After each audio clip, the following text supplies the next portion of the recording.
ఈ కేవైసీ తప్పనిసరి, నెలాఖరు వరకు గడువు, చేయించుకోకుంటే కార్డుదారులకు సరుకుల నిలిపివేత. అక్రమాలకు ప్రభుత్వం చెక్ పెట్టింది, అవకతవకలు నివారించేందుకు చర్యలు చేపట్టింది. ఈ నేపథ్యంలో కార్డుదారులందరూ ఈ కేవైసీ చేసుకోవాలని సూచించింది. ఈ కేవైసీ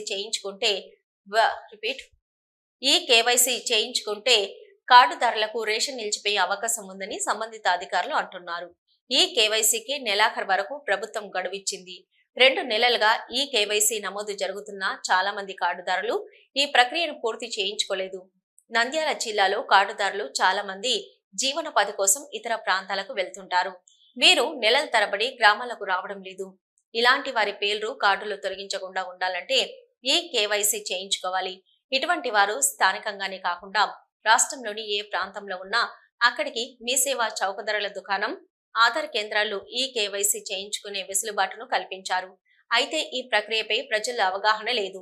దీంతో ఈ కేవైసీ కార్డుదారులు పెద్దగా ముందుకు రాలేదు. ఇతర ప్రాంతాలకు వెళ్లిన వారు ఈ కేవైసీ చేయించుకోకపోవడంతో నమోదు ప్రక్రియలో పెండింగ్ సంఖ్య ఎక్కువగా ఉందని అధికారులు చెబుతున్నారు. రేషన్ కార్డులోని సభ్యులందరూ ఈ కేవైసీ చేయించుకునేలా డీలర్లు వారిళ్ల వద్దకు వెళ్లి వారికి అవగాహన కల్పించి నిర్ణీత గడువులోగా ప్రక్రియ పూర్తి చేయాలని అధికారులు ఆదేశించారు.